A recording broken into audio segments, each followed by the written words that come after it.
everybody, welcome to The Garage. I'm Jeremy Cordeaux. Peter Clayton's behind the camera. Gary's here. I have a cold.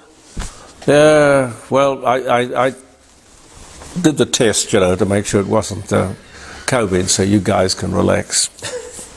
But, it's just going around.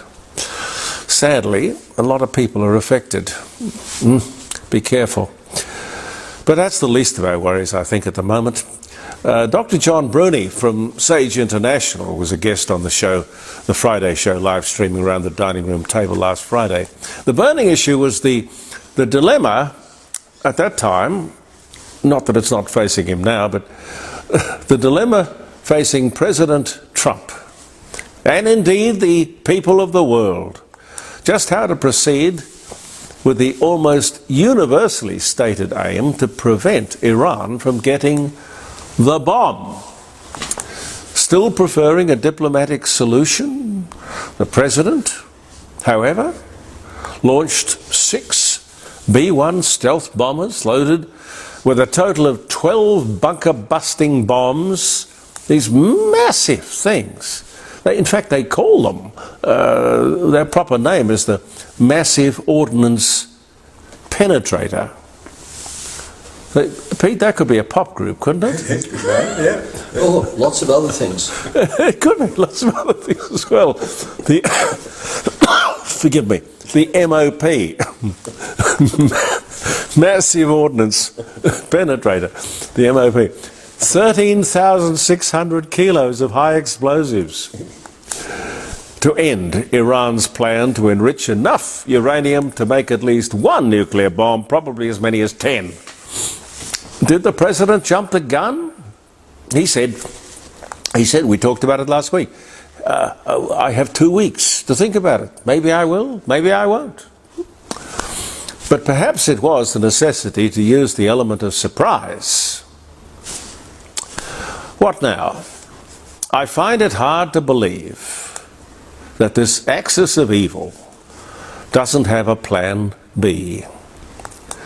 But we have to remember that going back to medieval times, to the Crusades even, when was that? 1100.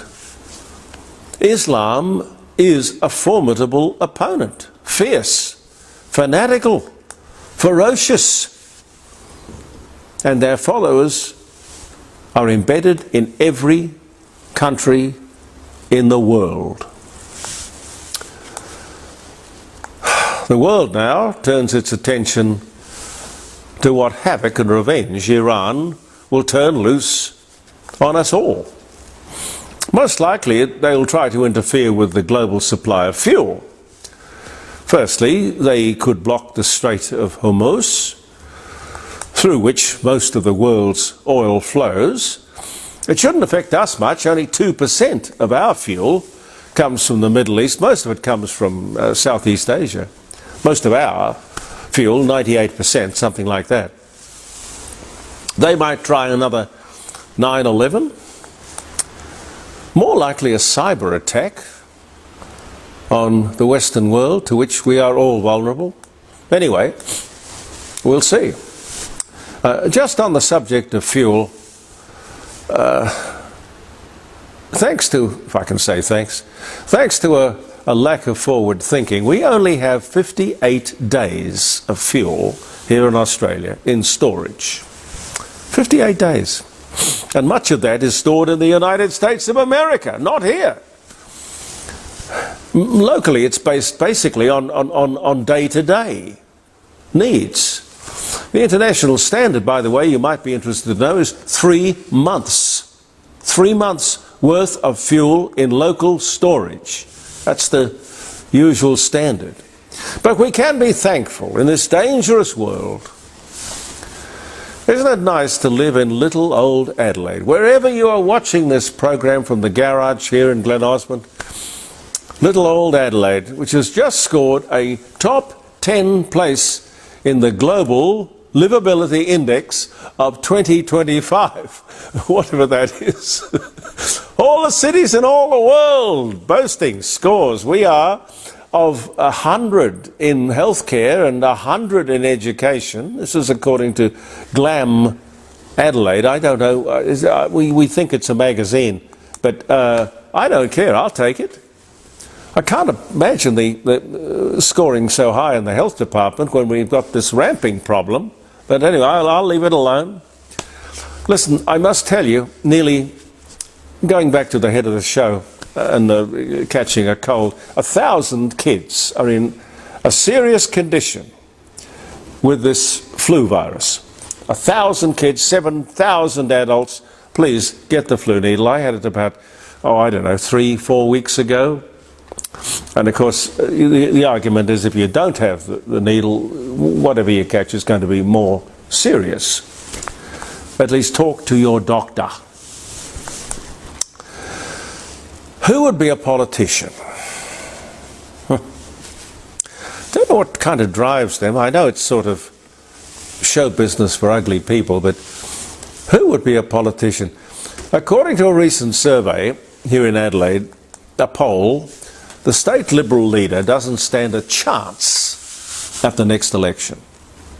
Can you imagine getting up every morning and facing that miserable fact and going to work? In fact, the Libs could be left with as little as 2 seats. 2 seats, which means it wouldn't even be a political party.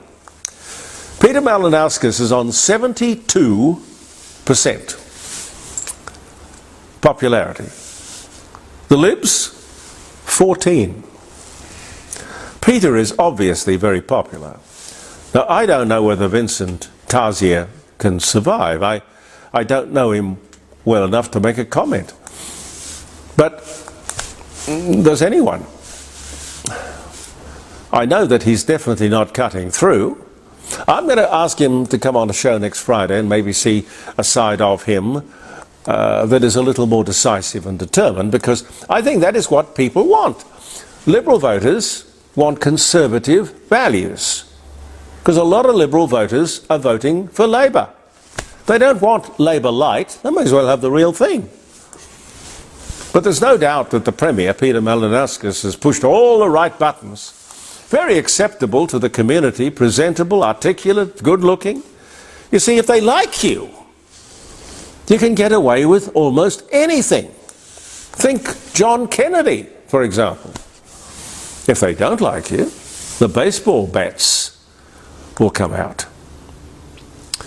But this is the point. Peter Malinauskas is a member of the Labor Party. I think maybe even worse than that, I think he's a member of the socialist left of the Labor Party. If you want to vote for Labor, it's more than just one man. Admittedly, he's the front man. But if you want a conservative government, let's hear from Vincent Tarsier as to exactly what that might look like. So far, I've got no idea what he stands for. If the polls are right, as I said, the Liberals will end up here in South Australia with only 2 lower house seats, which is the end of them, I would have thought. You know, and he's come out yesterday afternoon. We're recording today's Tuesday, posting on Facebook on Monday afternoon. He was asked a very simple question. What are we paying for AC/DC to perform at the motor race? Won't tell us. Well, surely, Vincent, jump on the telephone and get somebody going on the freedom of information to find out, because I don't know how many people. I mean, what am I? I'm 79 years old. I've worked in radio and entertainment all my life. I've never bought an AC/DC record. I've never listened to an AC/DC record. I know nothing about them. I wouldn't go and listen to them at a concert. And yet we might be paying hundreds of thousands or maybe even $1 million to get them here. We should know about that. But anyway, leaving AC/DC out of it.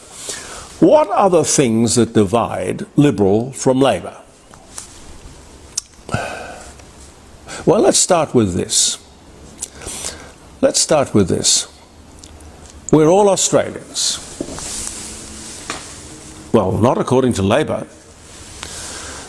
Lake Eyre, for example. As we said a few weeks ago, it's teeming with life, birds and fish and colour. God knows where all the birds and the fish come from. But apparently, it was handed over to the Aboriginals a few years ago. They didn't ask me, did they ask you? I doubt it. You see, it's not what the Aboriginals do with the land, the assets, it's what they don't do or allow. They are now warning tourists, photographers. Pete, you'd love to be there. I would. You know, the pelicans, 1 million pelicans fly in there. It's unbelievable what you see there. Tourists, photographers, sightseers, stay away. That's what we're being told. And they've done this all over the country. This is the work of Labor. That's why I don't like them. I like to be truly inclusive. Everybody the same.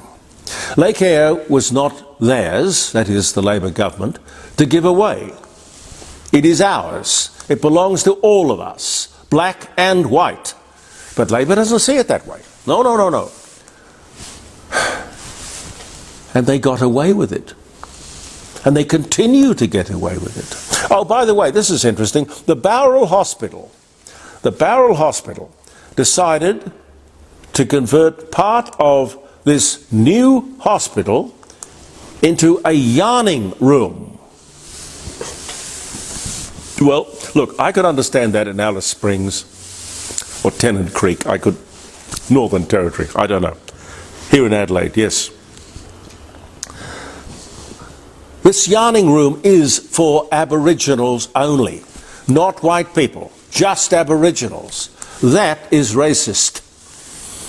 This conversion of this area was at a cost of $250,000. Now, in that neck of the woods, up in the highlands of New South Wales, this is a, oh God, I don't know what you'd call it, but your average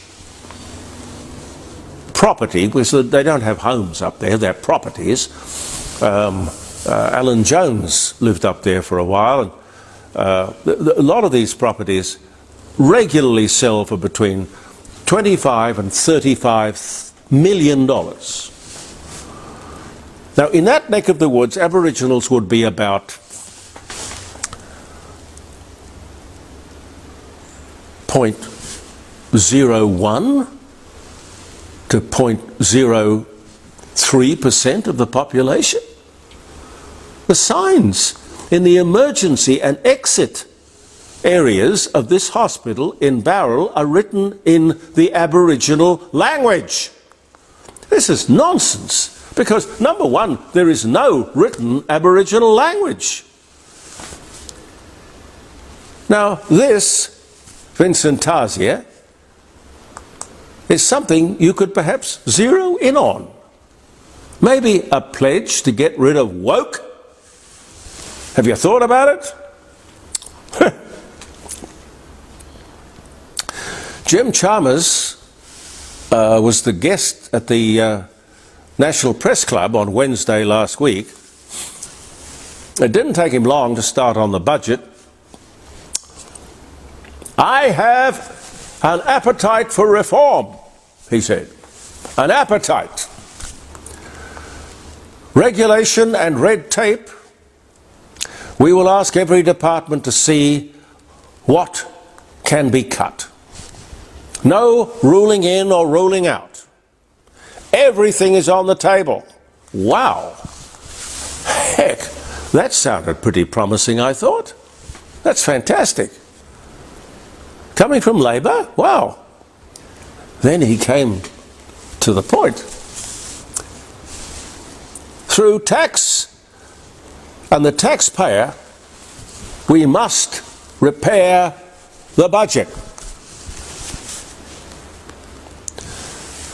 Sir, who damaged the budget? It wasn't the taxpayer. Why do we carry the can? It was your stupid government spending.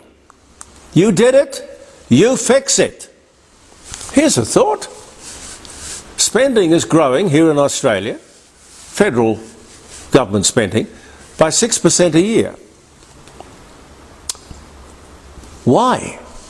Cut your spending and start today. And if you want to talk to me about that, I would love to think that you care, that you give a damn about this sort of stuff. And I know you might be watching this in some far-flung part of the world, I don't know. But if you're around in Australia, please call me 0491 65 68 60. On Friday morning, we'll be around the dining room table for 3 hours live streaming. JeremyCordeaux.com. You can go to that anytime you like. We put the old episodes on, and you can watch those in, I don't know, sequence, I suppose. But there are quite a few in there now. A case which will probably end up in the American Supreme Court. Several counties. I don't think they're suburbs. Anyone here been in America? Or how big is a county? About the same as it is here. Okay, well, several counties have decided that it is unconstitutional for schools to display the 10 Commandments in the classroom, which I'm told is quite common, and a practice with which I would agree. A collection of words which you might say were the very essence of the beginning of law. We can't have our children subjected to the 10 Commandments. Do you believe this? Regardless of the good intentions, the logic? No. To display the 10 Commandments in the classroom is to violate the Constitution and the separation of powers. The powers that separate church and state. Looking at the United States of America, they should put the 10 Commandments up on every damn lamppost. And what is really behind this? If someone who's an atheist, an agnostic, someone who is Hindi or Buddhist or Muslim is going to be offended or feel not included, so bloody what? It's the United States of America. Don't be there. America was broadly founded on Christian fundamental principles, values and beliefs. The Pilgrims, the Pilgrim Fathers, the Mayflower, all of that stuff. Do you reckon if you went to India, Africa, China, any Islamic country in the world, do you believe they would let you come in and rearrange the furniture? Tell them what they should do and couldn't do in their own country? You'd get very short shrift. These people in the US must be mad. Yes, there are threats from without, but we pride ourselves here in the garage in the court of public opinion that we don't do edits. But, you know, I just had to have a coughing fit then. And it gives me a chance to remind you that we are here with the best wishes of the Rising Sun Inn, as we are every week. 60 Bridge Street, Kensington, 83330721. Grant and Jackie will look after you very well. The Rising Sun, regularly chosen as the best pub or inn in South Australia. Built back in 1845, lots of atmosphere and warmth and cosy open fires. And whether you're having a private dinner, family lunch, product launch, a wedding reception. I love the art that he has in there. I don't know where he gets the art from, but artists come along and regularly display their stuff in the Rising Sun. It's beautiful atmosphere. And also, speaking of art, Jim Elder Fine Art in Melbourne Street, North Adelaide, 106 and 110. Speaking of beautiful buildings, you can talk to Jim or his lovely wife Helen on 8267-2869. Now, they have 4 or 5 big auctions a year. Now, these are auctions that sell all over the world. So if you have a painting which you would like to sell, it could be a very notable painting. It could be something from a very notable artist. Or maybe you don't even know who it is who painted that beautiful work of art. that you may love, you may not love. But if you want to turn it into money, the best way to do it is to talk to Jim Elder. Jim Elder. Now, do join us on Friday, 0491 65 68 60, jeremycordeaux.com. And you can get the app, which I must check because it was down, I think, last week or the week before, which is Simple Radio. You go to Simple Radio, if you got that app, and you just Google or whatever. What do you do, Pete? You Google? Google. You just Google the Court of Public Opinion or jeremycordeaux.com, and you'll get it. And it's clear as a bell everywhere, absolutely everywhere. I wonder why we have a letterbox. I was thinking about this the other day. A letterbox. You wouldn't have a house, would you, without a letterbox, or an apartment? Everyone had a letterbox. When was the last time you got a letter? Huh? You guys? A fine for speeding. Oh, well, they'll find you. Australia Post is struggling, so what do? They put up the cost of stamps. Right. That'll fix the problem. A postage stamp will cost you $1.70. $1.70. Do they think that will attract new customers? Meanwhile, funny world, says Stephen Cordeaux, meanwhile, they're making a fortune out of box packages. Yeah. Well, do try to get those into a letterbox. Everyone has tried at least once. No. Now, we have a letterbox so that the politicians can deliver numerous quantities of propaganda to us. Oh, that's true. And it's well, they wouldn't want to do away with letterboxes. For them to do it. No, electoral material, it's called. Thank you. We were promised a warm winter. Well, why is it so cold? Where's the media to ask that question? Speaking of chilly, in Tasmania, they were stripping off, just this last weekend, believe it or not, stripping off and going into the water to celebrate the shortest day of the year, the winter solstice. Oh, my God. The age of the demographic was significant. Older or younger? Older. I don't understand that. There's nothing there that would really... Well, when you get to be older, you should have some marbles and some common sense. In England, it's very different. Thousands of people congregated around Stonehenge. Now, I don't know how many of those people were Druids, but the history is there. It goes back thousands and thousands of years. Nobody quite knows how or who built Stonehenge. But there on the longest day of the year, a big ceremony with the summer solstice. If you've been to Stonehenge, maybe you'll call me on Friday and tell me. Many times. Okay, you've been there. Many times. Talk to me about it Friday. 0491 65 68 60. 38,700 new jobs created according to the latest job figures, which came out late last week, Thursday I think it was. The unemployment rate holds steady at 41 or 4.1%. Oh gee, 41%, that could give them a shock. 4.1%. Full-time jobs on the increase, which I guess speaks very well for business confidence.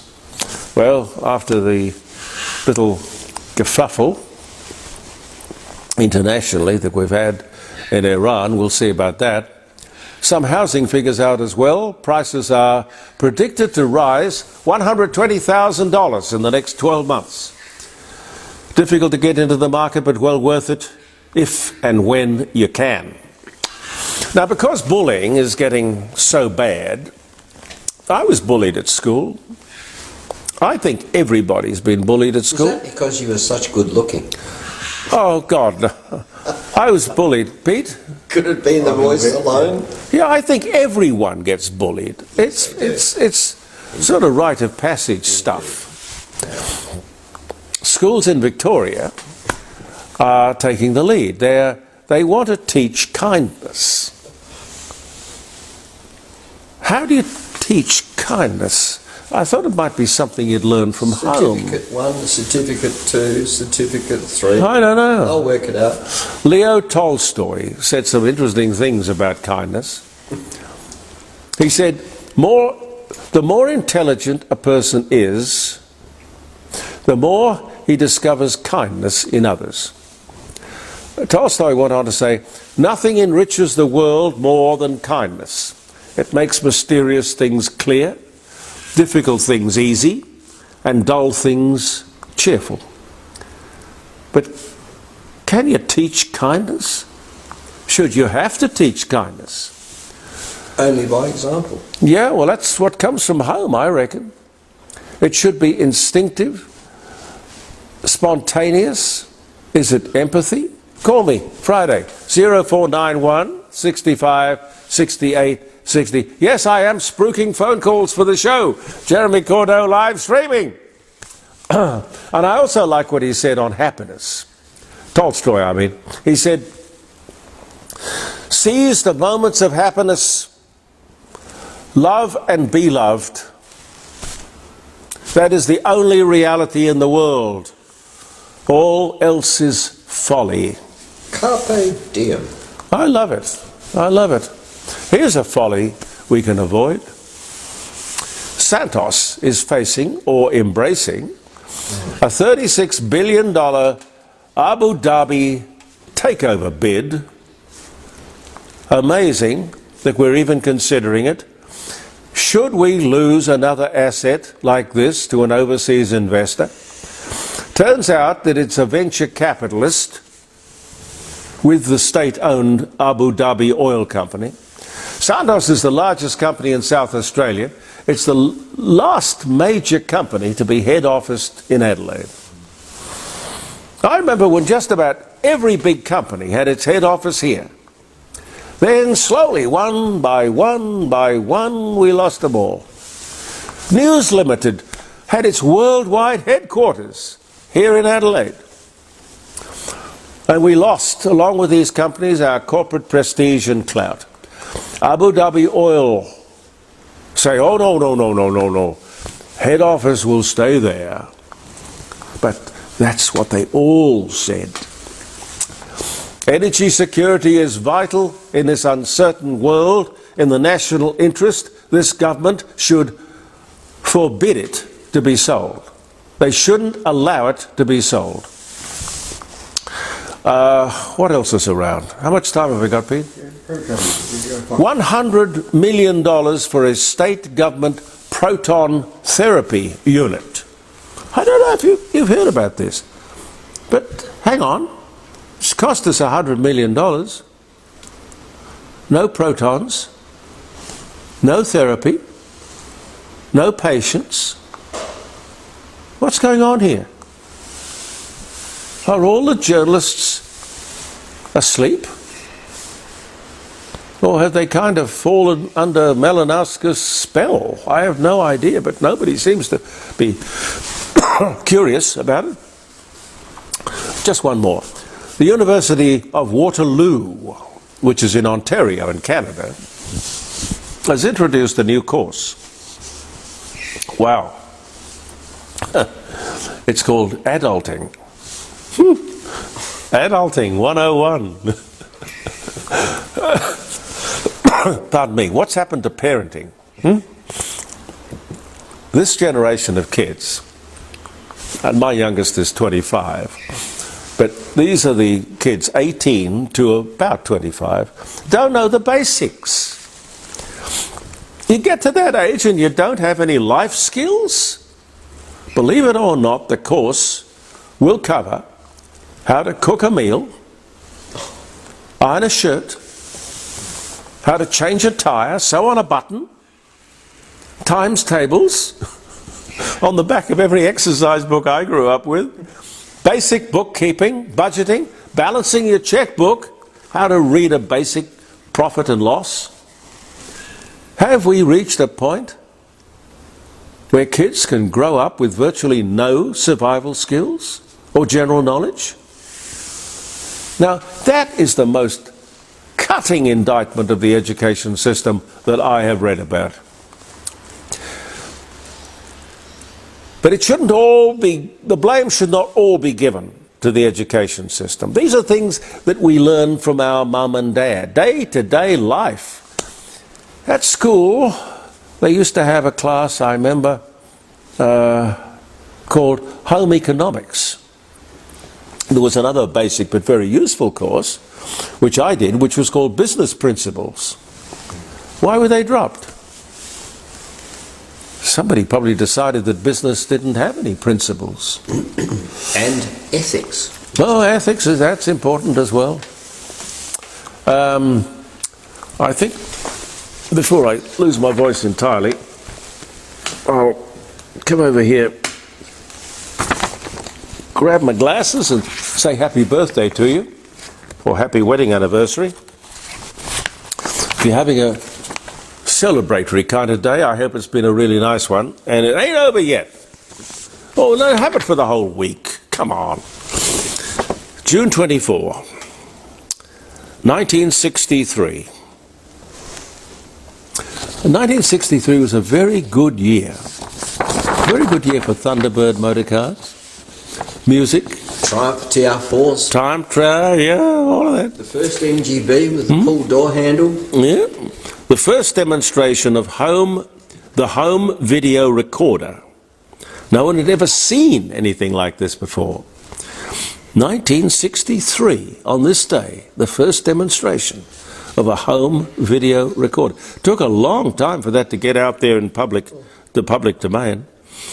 Crystal Gale releases best-selling album, We Must Believe in Magic, featuring the worldwide hit, Don't It Make Your Brown Eyes Blue? Gee, I remember I had an interview with Crystal Gale, and Paul Linkson, the general manager of the station, he called me up to his office after I came off the air, and he said, "That was the worst interview I have ever heard in my life." It did teach me a lesson, not about interviewing, but it taught me a lesson as I went on later in life to be in his position. You just don't do that. I can't remember the interview, but you know, you don't do that, really. The outcome is never what you want it to be. So Molly Meldrum got away with it for years. What, bad interviews? Oh, yeah. But it actually became his signature. No, but Paul didn't like country music, you see. Paul hated country music. The first edition of first exhibition of Pablo Picasso. He was only 19 years of age in Paris. 1901 was the year, this was the day. Pablo Picasso was on his way. Fred Hoyle, English astronomer, proposed steady-state universe theory, coined the phrase the Big Bang, born in England, died 2001, born this day in 1915. Not to be confused with that other Hoyle, you know, the according to Hoyle guy who came up with all of the rules for games in his life. 1509, Henry VIII is crowned King of England. On this day, Adolf Hitler begins a month-long prison sentence for parliamentary paramilitary operations. He riles against the Jewish sellout of the German community to the Bolsheviks on this day in 1922. So he did serve some time. Not a lot. Most would say not enough. Christie's auction house in New York conducts a sale of 100 of Eric Clapton's guitars. 1999, it was all to benefit a charity called Crossroads. The Soviet Union blockades West Berlin by stopping access to road, rail and water. 1948. Gee whiz, yep. On this day, Mary Pickford becomes the first female star to get a $1 million contract.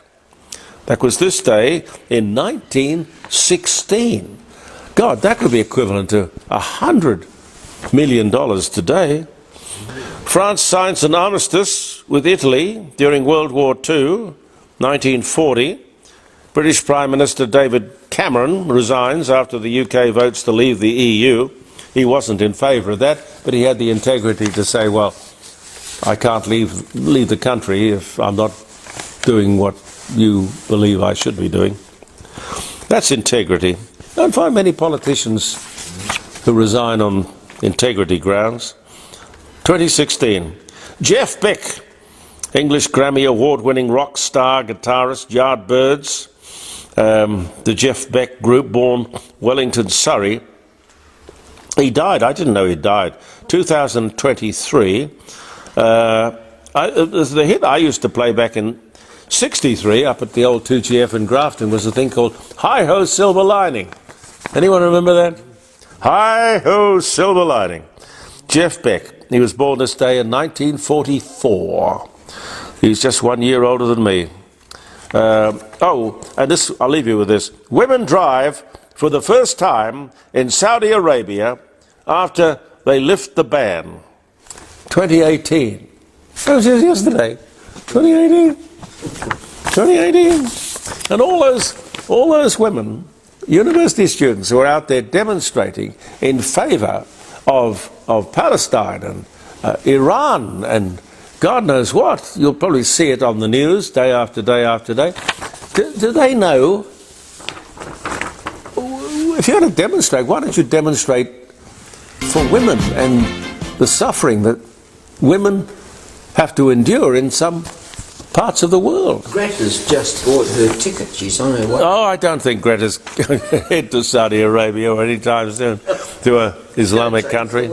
Anyway, we got to go. Thank you so much for being with us. I really appreciate your time. We'll look forward to your company on Friday morning. 9 o'clock, live streaming to the world, jeremycordeaux.com, and we'll be back with another. I'll be in better voice come next week. Next Tuesday for another posting on Facebook and on the podcasting through your favourite, wherever you get your podcasts from. We will be there. Jeremy Cordeaux's Court of Public Opinion. Thank you for viewing the show. I'm Jeremy Cordeaux. Thanks, guys. Bye for now. Please, don't ignore the threats from within.